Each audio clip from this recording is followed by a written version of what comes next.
Nessa sessão, eu estarei falando sobre como a comunicação não violenta pode nos auxiliar no aprofundamento dos relacionamentos íntimos. E vamos iniciar com um diálogo que é muito comum nos relacionamentos íntimos, pelo menos uma variação disso. Uma pessoa diz para a outra: "Você me ama?" E a outra pessoa diz rapidamente: "Sim, claro." E a primeira pessoa diz: "Mas eu quero que você seja realmente sincero sobre isso. Então, por favor, eu quero que você fale sério. Você realmente me ama?" E a outra pessoa observa seriamente, faz uma pausa para refletir e responde: "Sim, eu realmente te amo." E a primeira pessoa diz: "Então por que levou tanto tempo para responder?" Essa pergunta é muito importante. Você me ama?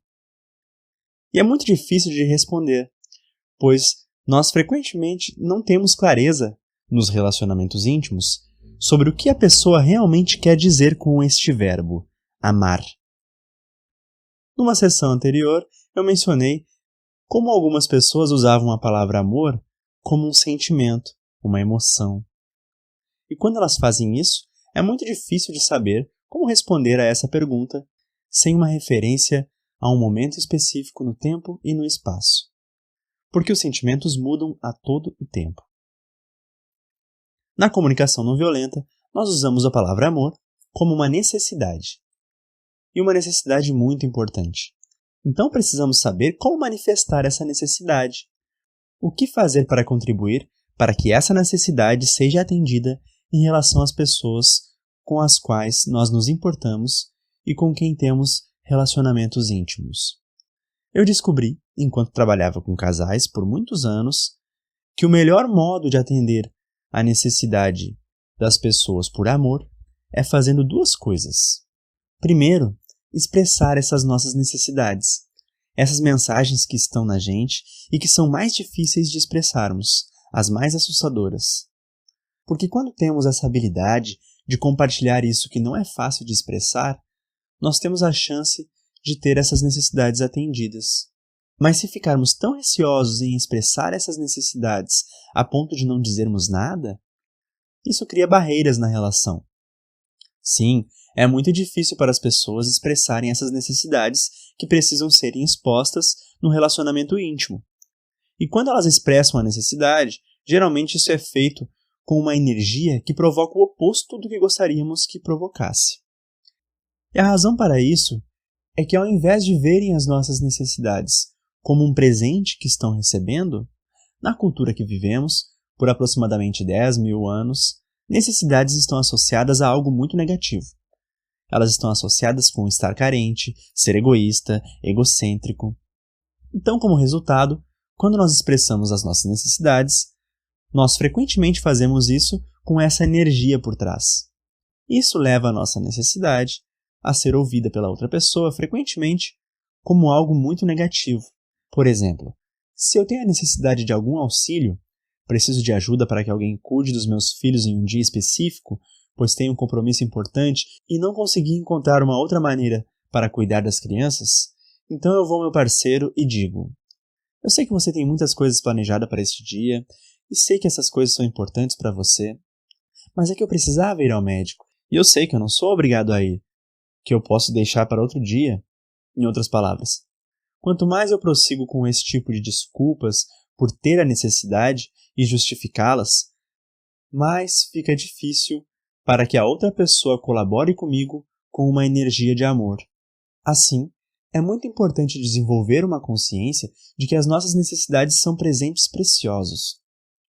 Se as expressarmos de modo que elas não soem como uma ordem para outra pessoa, de que elas precisam atender às nossas necessidades, e se a pessoa confiar que quando dizemos nossas necessidades, seguidas por um pedido ou uma proposta, que nós só queremos que elas façam o que estamos pedindo, se elas puderem fazer isso com boa vontade, sentindo prazer, através disso, nós conseguimos criar essa consciência de que as nossas necessidades são presentes. Nós então expressamos com uma energia totalmente diferente, uma energia que torna muito mais fácil para a outra pessoa gostar de receber isso. E fica muito mais fácil para que elas respondam através de uma energia de prazer em contribuir, e se doar. Então, quando expressamos nossas necessidades no relacionamento íntimo, é muito importante que a intenção por trás seja de vê-las como um presente. Há duas coisas que são importantes quando expressamos necessidades. Após expressarmos uma necessidade que não está sendo satisfeita, seguimos com uma proposta clara de pedido. Se simplesmente expressarmos a necessidade sem o pedido, geralmente a outra pessoa não terá clareza sobre o que queremos e pode ficar com a ideia de que nós esperamos que elas saibam o que nós queremos que elas façam pela gente. Por exemplo, se um parceiro diz ao outro: eu estou me sentindo muito sozinho agora e eu realmente preciso me conectar, e então parar e não dizer mais nada em relação ao que ele quer do outro parceiro naquele momento, é muito fácil para o outro parceiro interpretar que, bem, essa pessoa tem uma expectativa de que eu deveria saber algo que ela quer nesse momento. Então, uma vez que expressamos a nossa necessidade, que não está sendo atendida, precisamos seguir com um pedido bem claro. E como eu disse nas sessões anteriores, queremos ter certeza de que a outra pessoa ouça uma proposta e não uma ordem. Isso geralmente não é fácil. Porque, especialmente nas relações íntimas, muitas pessoas foram ensinadas que se elas ouvirem uma necessidade de alguém por quem elas se importam, elas acreditam que precisam resolver o problema da outra pessoa para que ela fique bem. Elas acreditam que são responsáveis pela felicidade dessa outra pessoa. Portanto, elas têm que fazer o que a outra pessoa quer. Quando nós recebemos a necessidade da outra pessoa deste modo, caso façamos o que ela quer, ela pagará por isso. E isso sairá caro, pois não estaremos nos doando com uma energia de alegria e prazer. Estaremos agindo com uma energia de expectativa, energia de obrigação. Ou estamos agindo com uma energia de quem quer comprar o amor da outra pessoa. E quando eu digo que nós pagamos quando alguém faz algo para a gente com esse tipo de energia, isso me lembra uma noite, às 2 horas da madrugada, alguém estava tocando a minha campainha. Eu levantei da cama, abri a porta, e era uma mulher grávida de 8 meses. Ela estava chorando muito. Estava uma chuvarada lá fora, e eu disse: entra, entra. E eu levei ela até a minha sala para ela se sentar. E ela continuou chorando e disse: eu estive casada por 8 anos. Eu estive casada por 8 anos e meu marido sempre foi tão amável, tão querido comigo. Ele sempre fazia tudo o que eu pedia. E essa noite eu pedi uma pequena coisa. E ele disse: saia daqui! E me colocou para fora de casa. Bom, essa é uma maneira meio estranha de ser acordado no meio da noite. Então eu disse: com licença, mas você é uma das minhas vizinhas? Ela disse: não, eu vim da outra parte da cidade. Eu disse: bem, como você veio parar aqui? Ela disse: eu não sabia o que fazer, eu estava desesperada. Então eu liguei para minha mãe. Ela vive em outro estado. E eu perguntei: mãe, o que devo fazer? E minha mãe participou de um workshop com você no mês passado. E ela sugeriu que eu pudesse vir falar com você sobre isso. Eu disse: ah, entendi. Então ela me contou um pouco sobre seu marido, que não importava o que ela pedisse, o marido fazia. Eu tinha uma hipótese sobre o que poderia estar acontecendo. Esse marido era uma dessas pessoas muito amáveis e legais que acreditam que são responsáveis pela felicidade da outra pessoa. Então, para ser amado, ele deve abrir mão das suas necessidades para cuidar da outra pessoa. E isso sempre parece maravilhoso para a outra pessoa, até que um dia, como essa mulher, você acaba pagando por isso. Porque quando nos doamos através da energia de crença de que se eu sou marido ou uma esposa e minha responsabilidade é fazer a outra pessoa feliz, que eu sou responsável pelo seu bem-estar, essa confusão sobre o que responsabilidade significa, esse pensamento de que somos responsáveis pela felicidade de outra pessoa, nos coloca em um modo de pensar muito embaraçoso.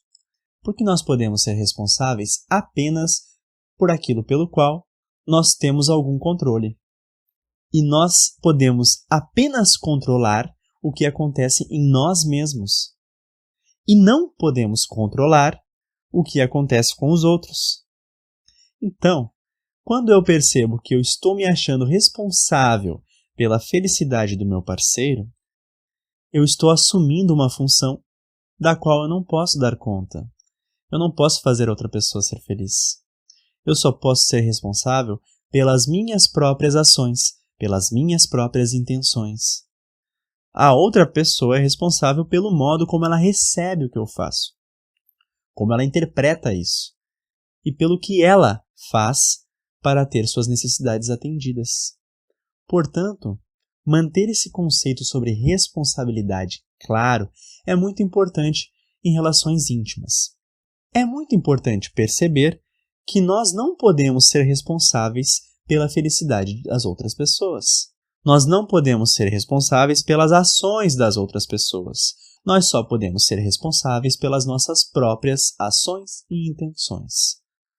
Pois quando nós assumimos a responsabilidade pelos sentimentos da outra pessoa, sempre que elas estiverem angustiadas, nos sentimos sob pressão. Nós precisamos fazer algo a respeito. É a nossa função fazer a outra pessoa se sentir melhor. E isso tira toda a satisfação de qualquer coisa que fazemos para contribuir para o bem-estar da outra pessoa. Então, vamos retornar àquela história da mulher chorando na minha sala de estar, cujo marido sempre fazia tudo o que ela pedia, sempre cuidava dela, mas de repente, em uma noite, ela pediu uma coisa pequena e ele disse: "Saia daqui." Eu liguei para ele e pedi para que ele viesse até minha casa. Ele aceitou vir e ficou muito claro, desde o começo, que ele era uma dessas pessoas que pensavam que se você ama alguém, você precisa negar suas próprias necessidades, você tem que suprimi-las e cuidar da outra pessoa. Com isso, você será recompensado com amor. Ou seja, você sacrifica suas vontades para comprar amor. E assim, você permanece sendo amado e evita se sentir culpado. Pois se tivesse que dizer não para a pessoa que você ama, e ela iria sofrer com isso. E você acredita que é responsável pelo sofrimento da outra pessoa, ao invés de compreender que isso acontece pelo modo como a pessoa interpreta isso. Há um poema que costumávamos recitar na minha vizinhança quando éramos criança, quando alguém tentava nos ofender. Nós poderíamos recitar esse poema. Sticks and stones may break my bones, but names can never hurt me. Pedras e paus podem quebrar meus ossos, mas palavras nunca podem me ferir. Isso é algo muito importante para se aprender. Aprender que o que quer que outras pessoas pensem ou falem não pode nos ferir. É o modo como tomamos isso. Se alguém nos diz não, isso não pode nos fazer sentir mal. É o modo como nós interpretamos o não. Mas nós perdemos essa consciência, nós perdemos a sabedoria desse poema, assim que somos educados de uma forma que nos leva à codependência ao invés da interdependência. Codependência é uma dependência emocional ou psicológica exercida em um parceiro, normalmente empregada quando um parceiro necessita de apoio devido a uma doença ou invalidade. Interdependência é uma relação de cooperação equilibrada, onde ambos os parceiros colaboram para um crescimento um do outro.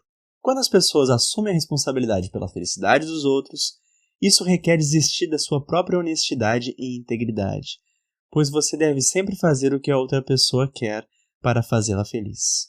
Isso logo transforma a pessoa com quem temos relações mais íntimas em um grande fardo. Por isso, para muitas pessoas é mais fácil responder a uma necessidade de um vizinho do que responder à necessidade de uma pessoa que lhe é mais próxima. Homens e mulheres parecem ter tipos diferentes de educações culturais, que torna a intimidade algo difícil para ambos os gêneros, mas por razões diferentes. Por exemplo, os homens e as mulheres com os quais eu trabalhei costumam ter bastante dificuldade em expressar as suas necessidades. Eles internalizaram um tipo de programa cultural que diz que mulheres amorosas não têm nenhuma necessidade. Então, para demonstrar o seu amor aos outros, elas acreditam que precisam suprimir as suas necessidades em favor da necessidade dos outros. Os homens, por outro lado, parecem ter uma grande dificuldade em expressar seus sentimentos, especialmente aqueles que implicam vulnerabilidade, como se sentir magoado, triste ou sozinho. Eles foram educados num conceito de masculinidade que nos diz que eles não devem ter sentimentos vulneráveis. Uma das mensagens que é muito importante de saber dizer num relacionamento íntimo é não. especialmente quando a pessoa por quem nos interessamos tem alguma necessidade que parece muito forte em um momento e ela está sofrendo por isso. Mas as coisas dentro de nós estão indo de um jeito que não podemos nos doar com um tipo de energia que a comunicação não violenta recomenda que usamos nas nossas atividades. Fazer as coisas com disposição, motivados pelo prazer, sem precisar desistir de nada, nem se submeter a algo. Então, como dizemos não nessas condições difíceis? Por exemplo, digamos que nosso parceiro parece muito sozinho e nos diz: eu estou me sentindo sozinho nessa tarde e eu realmente precisava de companhia. Então você estaria disposto a largar esse trabalho que você está fazendo e vir aqui um pouco ficar comigo? Bem, como nós dizemos não para isso? Se há, por algum motivo, algo que consideramos que nos impossibilita de fazer o que nosso parceiro quer através de uma energia de alegria, motivação e prazer íntimo, confiantes de que não estamos desistindo ou nos submetendo. Como dizemos não? Bem, o primeiro passo para dizer não é fazer conexão empática com a necessidade da outra pessoa. A conexão empática permite que a outra pessoa saiba que nós nos interessamos por sua necessidade. Nós mostramos esse interesse quando reservamos um tempo para parar e realmente nos conectarmos com o que a pessoa está vivenciando. Às vezes, isso pode ser feito através de uma comunicação não verbal. Eles podem ver nos nossos olhos que estamos realmente com eles. Nós enxergamos a sua solidão. Nós enxergamos suas necessidades. Ou às vezes podemos expressar isso verbalmente. Podemos dizer: então você está se sentindo realmente sozinho nessa tarde. Está precisando muito se conectar. Essa é uma etapa importante para se dizer não. Começar comunicando, verbalmente ou não, que nós acolhemos a sua necessidade. Nós enxergamos o que essa pessoa está vivenciando. Se ficarmos muito tenso pelo fato de não querer fazer o que a outra pessoa está nos pedindo, de modo que a primeira coisa que elas enxergam em nossos olhos é alguma tensão ou medo, elas podem facilmente perceber que nós não recebemos as suas necessidades como um presente, mas como algo negativo. Logo, nós iniciamos com empatia pela necessidade da outra pessoa, quando queremos dizer não. Então nós damos sequência com a nossa necessidade, que nos está criando um obstáculo para nos sentirmos motivados a fazer o que outra pessoa está pedindo naquele momento. Assim, algumas situações podem ser ditas dessa maneira: eu tenho uma necessidade nesse momento de aliviar um pouco a pressão que eu estou colocando em mim sobre as coisas que as pessoas do serviço estão querendo de mim. Dessa forma, eu procuro expressar a minha necessidade, que está criando um obstáculo para eu me sentir disposto a contribuir com o bem-estar do meu parceiro. Após isso, é importante fazer uma proposta que procura uma maneira de tentar fazer com que todos tenham suas necessidades atendidas. Isso poderia soar assim: eu gostaria que você me dissesse se está tudo bem por você se a gente ficar junto daqui a mais ou menos uns 30 minutos. Nesses 30 minutos eu poderia aliviar a minha pressão e conseguiria estar 100% com a minha atenção na gente. Portanto, para dizer não, nós nos conectamos empaticamente com a necessidade da outra pessoa, verbalizando ou não, dizemos as nossas necessidades que nos impedem de dizer sim e terminamos com uma proposta que busca um jeito para que todos tenham suas necessidades atendidas. Nunca dizemos não posso, não tenho tempo. Nós procuramos seguir esse processo para que a pessoa consiga ver que recebemos a sua necessidade como um presente e que nos importamos com as suas necessidades, mesmo que neste instante haja uma necessidade nossa que nos impede de fazer o que essa pessoa gostaria. Agora, se nosso parceiro não sabe dizer não deste modo, precisamos estar preparados para lidar com alguém que não sabe como dizer não e que até mesmo costuma se submeter porque eles interpretam que o nosso pedido é uma exigência. Ou respondem de formas que dificultam o convívio. E quais são essas formas que podem dificultar o nosso convívio?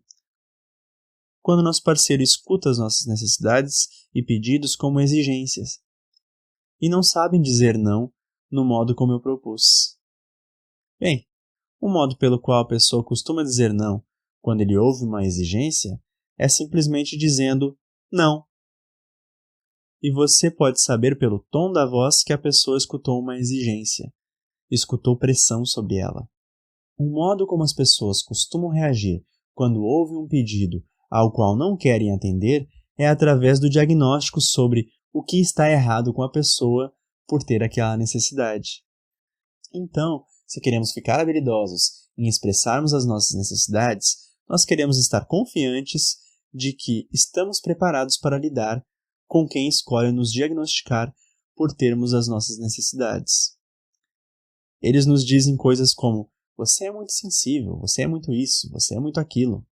O que quer que seja o diagnóstico que eles fizerem, se não nos conectarmos empaticamente com o que eles estão dizendo e se aceitarmos que deve haver algo errado conosco por termos nossas necessidades, nós acabamos dando a essa pessoa um poder de nos fazer sentir que nossas necessidades são algo negativo, que elas custam caro.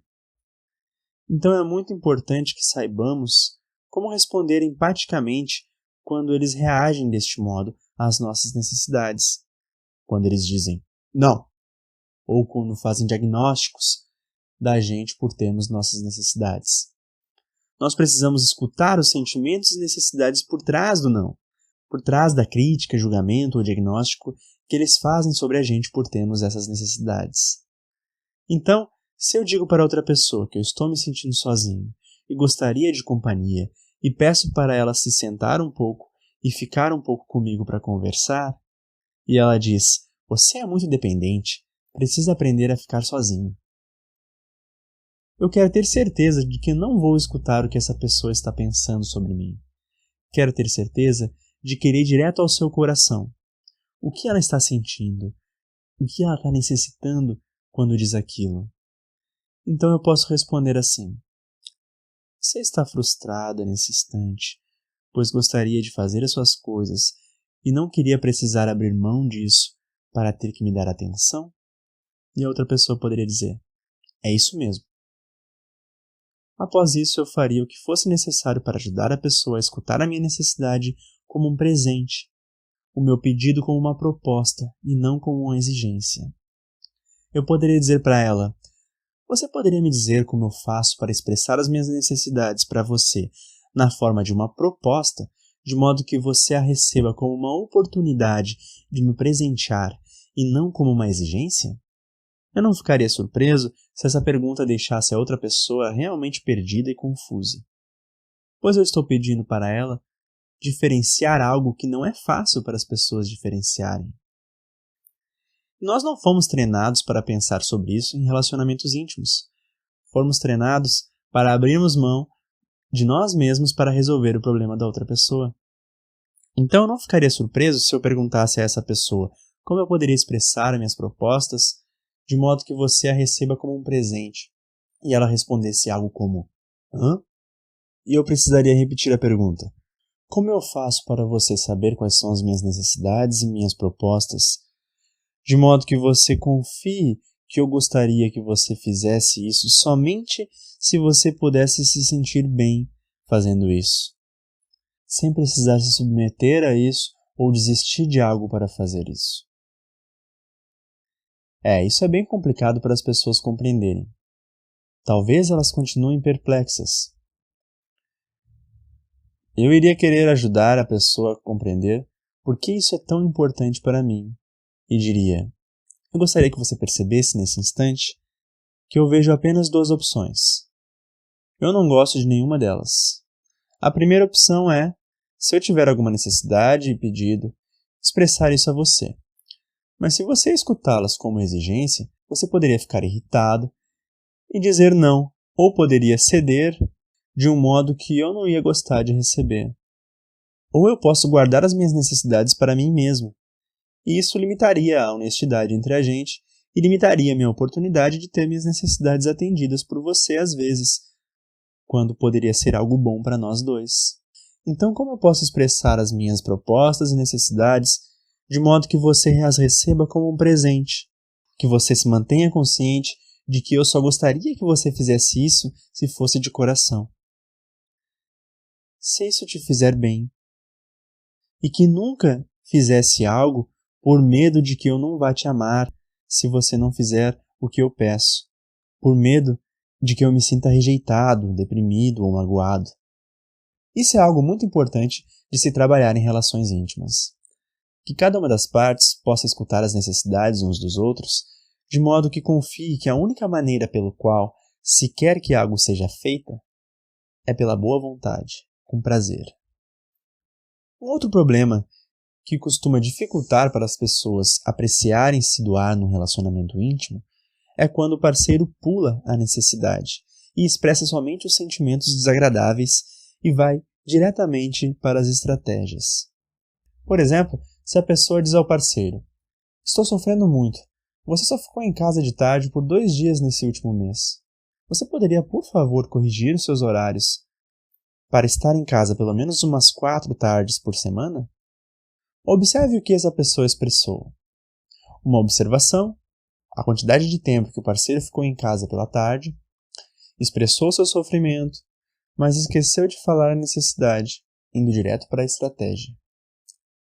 Bem, podemos assumir que o parceiro que recebeu essas informações poderia tentar adivinhar que a necessidade por trás daquilo era de ficarem mais próximos, uma intimidade que não estava sendo cultivada.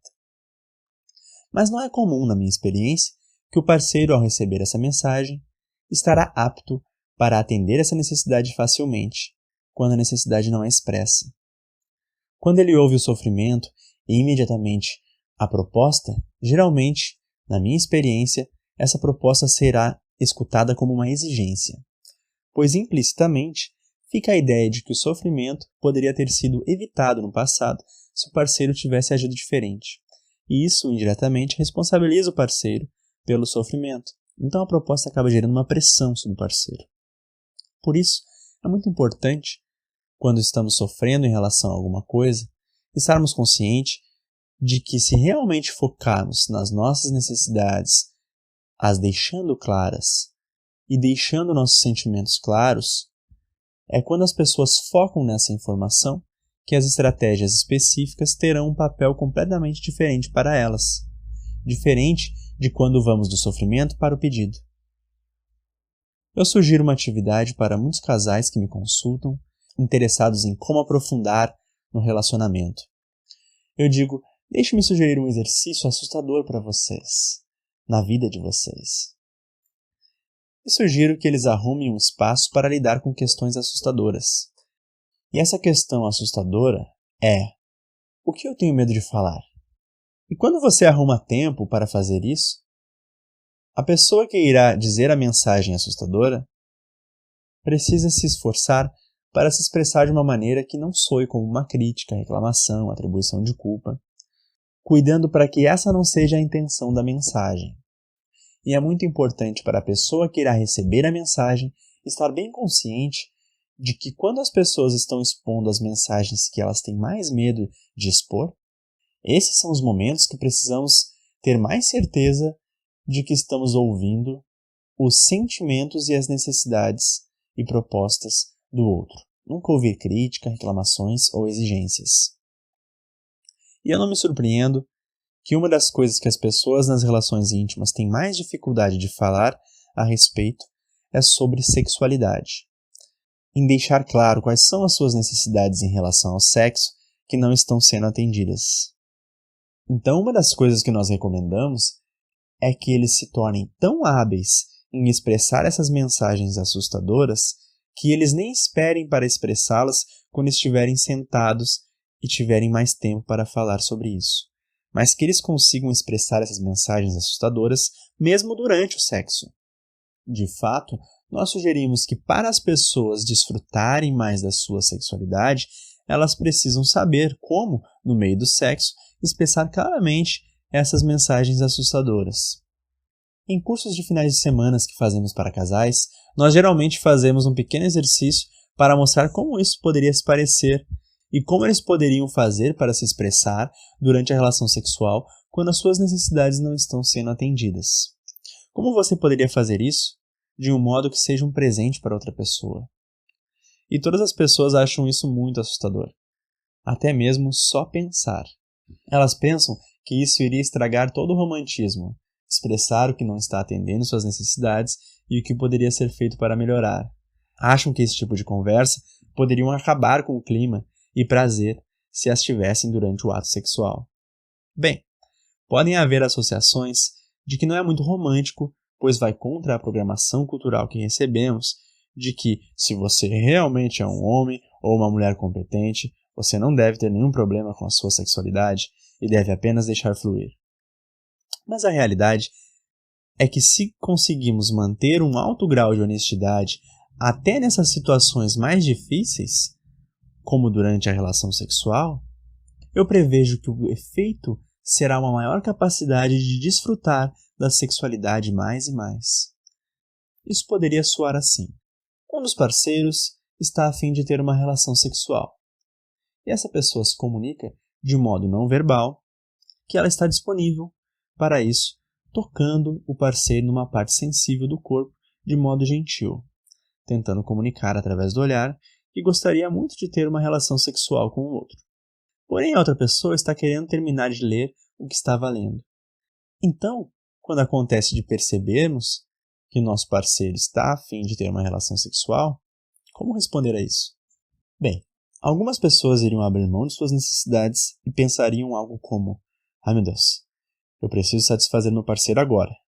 E assim, elas iriam largar o que quer que estivessem lendo e, dando um sorrisinho forçado, diriam: "Opa, o que é isso?" Mas se você fizer isso e continuar para o ato sexual, sem estar completamente focado nisso, a outra pessoa provavelmente irá ter a sensação de que não está conectada com você.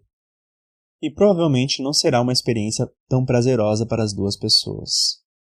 Ou pelo menos para uma delas, a que se submeteu. Ela acabará fazendo algumas associações em relação à sexualidade que sairá caro para as duas pessoas. Pois se nós desistimos de nossas necessidades pelo parceiro em qualquer aspecto do relacionamento, todos pagam caro por isso, uma hora. Porém, se a pessoa for corajosa e hábil em ser honesta, a comunicação não violenta auxiliaria a pessoa que estava lendo a reagir diferente. Primeiro, receber com empatia, de modo não verbal, simplesmente olhando para a outra pessoa enquanto ela nos toca. Ou podemos dizer em palavras como: "Parece que você está querendo trocar um carinho mais íntimo comigo, querida." E a outra pessoa diria: "Sim." E agora vem o como dizer não, do modo como a gente já comentou. Poderia ser dito assim: "Estou com muitas coisas na cabeça nesse momento.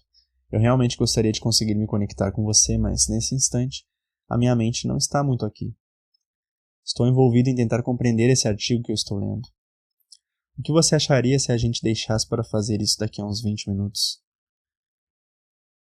Então esse é um exemplo de como poderíamos nos expressar, mesmo durante os momentos mais íntimos, quando nossas necessidades não estão coincidindo naquele momento com a do meu parceiro.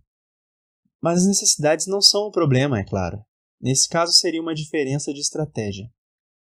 O problema é que uma das pessoas não está disposta a se envolver em uma relação sexual naquele momento, mas sim em um outro. Mas é claro que, se vamos ser honestos assim, temos de estar preparado para que a outra pessoa não receba a mensagem empaticamente. Ela pode simplesmente escutar isso como uma rejeição. Sua resposta pode soar como: "Esquece, desculpa ter te tocado. Eu devia saber que essa leitura é mais importante para você do que o nosso relacionamento." Portanto, assim como precisamos estar preparados a todo instante para expressarmos a nossa vulnerabilidade, precisamos também estar preparados para nos conectarmos empaticamente com o que vem de volta. Assim, neste caso, a pessoa que estava lendo poderia dizer: "Parece que você ficou bem magoada. Você estava realmente sentindo necessidade de um contato mais íntimo e ficou desapontada." Observe que nós não estamos tomando as afirmações da outra pessoa como uma pressão para desistirmos do que estávamos fazendo para cuidar dela. Isso não seria bom para nenhuma das partes. Algumas pessoas diriam que isso iria destruir a beleza íntima do casal quando decidimos falar durante aquilo. Alguém se aproxima de você e te toca de um modo gentil. Não seria mais amável largar o que quer que você esteja fazendo e se envolver nessa energia do modo como for possível? Bem, essa é uma maneira pela qual as pessoas definem intimidade.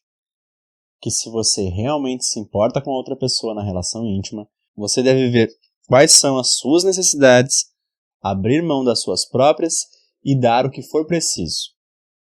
Mas na minha experiência, se dermos qualquer coisa através de uma energia na qual sentimos, mesmo que levemente, que tivemos de desistir de algo ou que estamos sendo submetidos a algo por pressão, as duas pessoas pagam caro por isso. Pois a cada instante que fazemos algo motivados por essa energia, de desistência ou submissão, temos como efeito um desgaste na relação. Porém, se a pessoa consegue ser honesta, no modo como foi dito anteriormente, e a outra pessoa sofre com isso, mas a pessoa que escolheu não se submeter, nem desistir do que estava fazendo naquele momento, empatizar com a outra pessoa, se esse diálogo prosseguir, então mesmo em situações muito delicadas, se for possível manter a honestidade e ser empático em resposta a outra pessoa, essa intimidade é muito poderosa.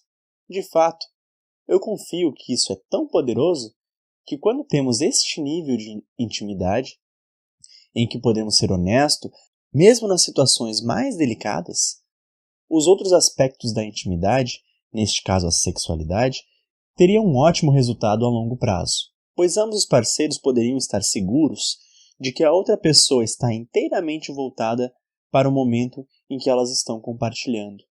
Não há desistência ou submissão da parte de alguém. Há apenas interesse genuíno em compartilharem o momento. Mas é claro que há outras questões que criam obstáculos na sexualidade das pessoas em relacionamentos íntimos. São os estereótipos que carregamos de que o papel dos homens e o papel das mulheres, blá blá blá. Muitas pessoas acreditam que há certas coisas que homens devem fazer e que há certas coisas que mulheres devem fazer. Isso já é o suficiente para criar algumas limitações na qualidade da conexão que poderíamos ter. Pois quando isso ocorre, as pessoas acabam fazendo coisas na energia da obrigação, na energia de que elas têm que fazer aquilo. A comunicação não violenta sugere que nós procuramos ter certeza de que tudo o que fizermos seja feita de boa vontade, com prazer. E na energia que é criada quando percebemos que estamos enriquecendo a vida. Pois isso atende à nossa necessidade de colaborar, de cooperar. Deste modo, nós nunca nos sentimos como se estivéssemos nos sacrificando pelas outras pessoas. Quando eu dou um treinamento de empatia para mulheres, muitas delas acham muito difícil ouvir as necessidades de seus parceiros sem esquecer as suas próprias necessidades. É como se as necessidades das demais pessoas fossem mais importantes do que as delas. Eu costumo recomendar a essas mulheres um artigo escrito pela colunista Ellen Goodman, em que ela alerta as mulheres para estarem atentas sobre como empatizar com outras pessoas, tendo como custo a perda da conexão com nós mesmos. Ela alerta que, pelo modo como a nossa cultura treina as mulheres, é muito fácil nos perdermos quando nos conectamos com as necessidades de outras pessoas. Então, no trabalho que eu faço com as mulheres, eu vejo frequentemente o que Ellen Goodman estava falando. Que quando as mulheres realmente empatizam, percebem seu parceiro necessitando de alguma coisa, elas automaticamente perdem conexão consigo própria e começam a fazer as coisas pela outra pessoa. Porém, elas descobrem mais tarde que aquilo não estava em harmonia com as suas necessidades. Elas podem descobrir isso pelos seus sentimentos e pela diferença na energia quando estamos abrindo mão completamente das nossas próprias necessidades pelo bem-estar do outro. E isso se mistura com essa ideia de que é nosso dever ou obrigação cuidar da outra pessoa. Muitos dos homens com quem eu trabalhei têm essa cultura e os estereótipos de que eles, como homens, são totalmente responsáveis pelos sorrisos e pela felicidade das suas mulheres. Então, se elas não estão sorrindo e felizes, isso significa que eles estão falhando de alguma forma como homens. E com frequência é difícil para eles dizerem não, pois eles têm medo de que se eles disserem não, suas parceiras poderiam ficar infelizes. E qualquer sinal de infelicidade de suas parceiras seria interpretado como se eles não fossem homens competentes o suficiente, especialmente se a mulher não é totalmente satisfeita na sua sexualidade. E muitos homens tomam isso como um sinal da sua incapacidade, ao invés de apenas buscarem se conectar empaticamente com suas mulheres para encontrar uma maneira de atender melhor às necessidades das parceiras. Mas quando assumimos a responsabilidade pelos sentimentos das outras pessoas, ao invés das nossas próprias, a energia de contribuição se mistura com esse senso de obrigação e vai perdendo o prazer puro que sentimos naturalmente a nos doarmos, esse prazer em contribuir que é tão necessário para que os relacionamentos se fortaleçam. Como mencionei anteriormente, precisamos saber que quando temos necessidades, precisamos expô-las antes de irmos às estratégias ou métodos.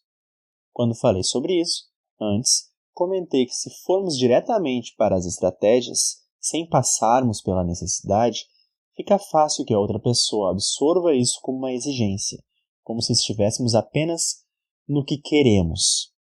Quando a necessidade é expressa, isso facilita para que a pessoa queira contribuir.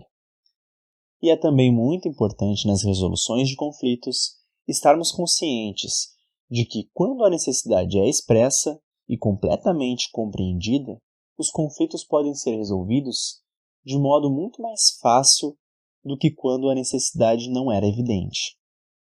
Essa reflexão é muito poderosa. Um treinamento que eu fiz uma vez para homens e mulheres, um dos casais que assistiam disseram que estavam a ponto de se divorciar. E eu disse a eles, bom, se vocês quiserem trabalhar nessa ideia, eu me alegraria em contribuir para isso. E o marido disse, não, nós já tentamos falar a respeito disso, não há como resolver. Já estamos há 2 anos falando e discutindo e realmente não temos condições. Mas a esposa gostaria de falar a respeito daquilo. Então, o marido aceitou. E eu disse, se cada um de vocês me disserem quais são as suas necessidades, podemos ver se aparece alguma ideia nova que ainda não ocorreu para vocês. E o marido disse, nós já falamos das nossas necessidades muitas e muitas vezes. Isso não nos levou a lugar algum. E eu disse, bem, vamos tentar de novo. Ele disse, bem, esse é o problema. A minha necessidade é de obter o divórcio. E ela disse que precisa manter a relação. Eu pude ver direto qual era o problema.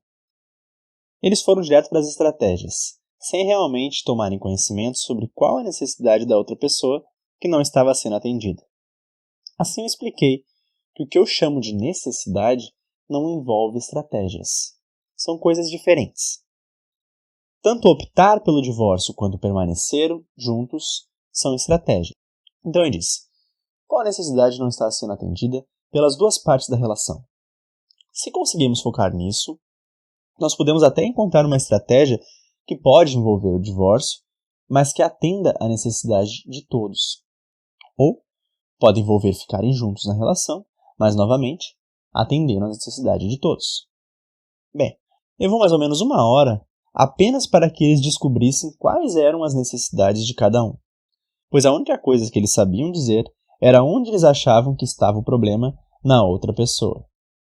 Ele disse, bom, o problema dela é que ela é muito...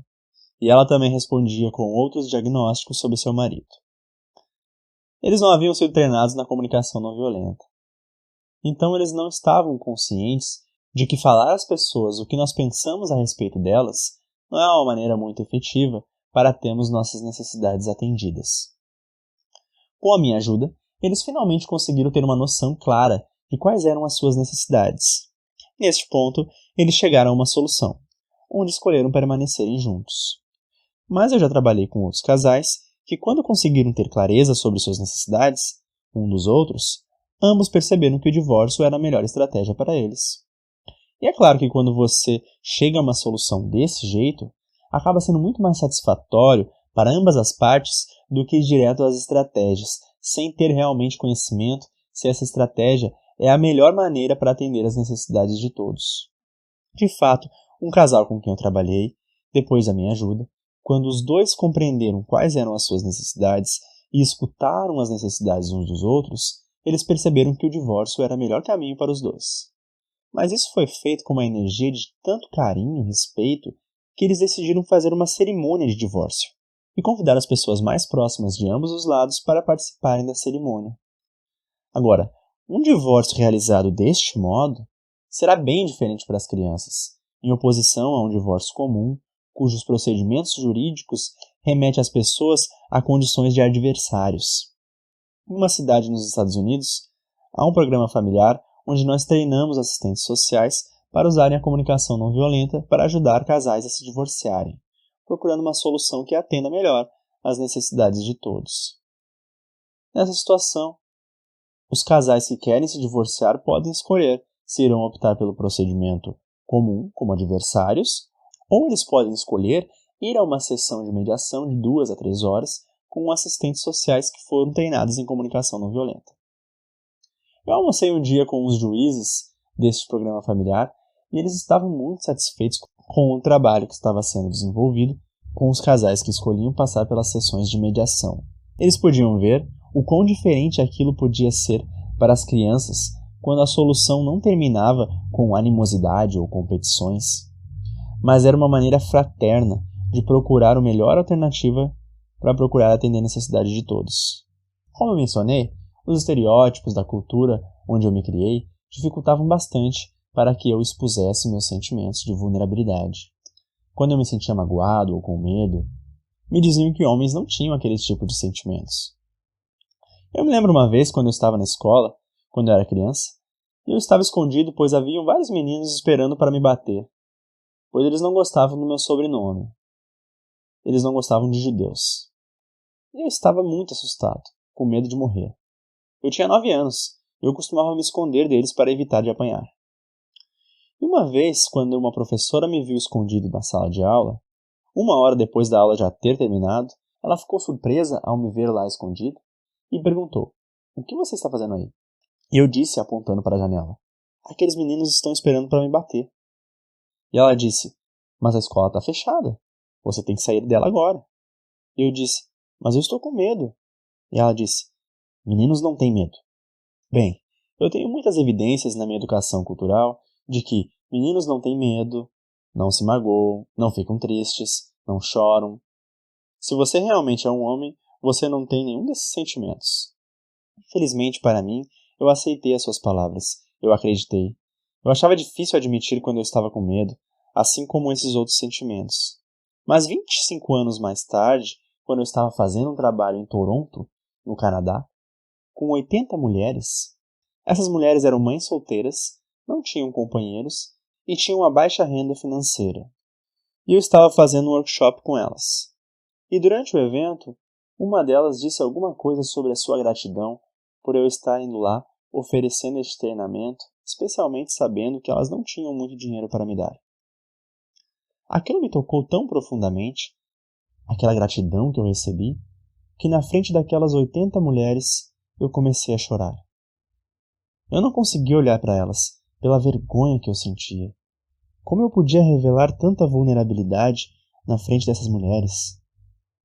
E quando eu finalmente tomei coragem para olhá-las, ao invés de observar a expressão que eu esperava ver em seus olhos, eu vi justamente o contrário. Eu nunca havia visto tanto respeito e cuidado na minha vida. Eu fiquei chocado em poder revelar aqueles sentimentos e ter aquele tipo de resposta. E eu comecei a chorar mais ainda. E agora eu realmente estava me sentindo envergonhado, que era até difícil de olhar para elas. Eu estava dizendo a mim mesmo: "Não acredito. Essas mulheres estão me dando $5 do seu dinheiro suado para estarem aqui hoje e eu estou desperdiçando o tempo delas, chorando." E quando eu finalmente olhei para aquelas mulheres, eu não vi nenhuma delas com a expressão de que tivesse brava por eu estar desperdiçando o tempo delas. Tudo que eu ouvia era cuidado e compaixão. Bem, eu conheci muitos homens que compartilham o mesmo aprendizado cultural que eu. Eles acham muito difícil revelar os seus sentimentos de vulnerabilidade. E os efeitos nisso no relacionamento íntimo é catastrófico. Porque a nossa habilidade em compartilhar corajosamente as nossas vulnerabilidades mais profundas que nos leva a estabelecer relações íntimas profundas. Eu estava dando um workshop nos Estados Unidos e no grupo havia um homem e uma mulher que estavam casados há 35 anos e eles estavam prestes a se divorciarem. Mas um de seus filhos recomendou fortemente que antes de eles se divorciarem, eles viessem ao treinamento. Durante o treinamento, o homem permaneceu sem dizer nenhuma palavra e eu tinha a impressão de que ele mantinha tudo o que estava vivenciando trancado dentro de si. Eu fiz um jogo de incorporação de papéis com outra mulher que me disse que seu marido não expressava seus sentimentos. Ela disse: Marshall, você poderia assumir o papel do meu marido e adivinhar o que você acha que pode estar acontecendo com ele, que faz com que ele tenha tanta dificuldade de expressar seus sentimentos? Então, interpretando o papel de seu marido, eu disse: Esposa, é difícil para mim expressar os meus sentimentos, pois eu passei a vida toda ouvindo as pessoas falarem que eu não deveria ter sentimentos vulneráveis. Eu fui tentando me adaptar a essa cultura. Então é como se eu tivesse pego esses sentimentos e trancado em algum lugar dentro de mim. Deste modo eu me sinto mais seguro, mas eu me sinto muito vulnerável se eu precisar ter que expor algo. Você compreende? Este homem que me viu interpretar esse papel, ele disse: Esse sou eu. E a sua esposa olhou para ele e disse: Quê? Ele disse: Esse sou eu. Exatamente como Marshall falou, é como é para mim. Eu tenho todos esses sentimentos, mas é como se eles estivessem trancados dentro de mim. Eu não consigo chegar até eles. Sua esposa ficou tão alegre apenas de saber isso, algo pelo qual ela esperou durante o casamento inteiro. Apenas reconhecer que ele tinha esses sentimentos, mesmo que trancados dentro dele, era um alívio para ela. E é claro que nós fomos adiante, para ajudá-lo a ver como seria, na verdade, expressar isso. Quando não expressamos esses sentimentos e necessidades que nós temos mais medo de expressar, isso gera um grande custo para a relação. Mas quando nós os expressamos e fazemos isso assumindo a nossa vulnerabilidade, sem atribuição de culpa, reclamação ou crítica, e sem imposição de ordens ou exigências, e a pessoa recebe de modo empático, isso irá nutrir e deixar a relação mais forte. A sessão 5 do curso Comunicação Não Violenta com Marshall Rosenberg foi concluída. Nosso programa continua com a sessão 6.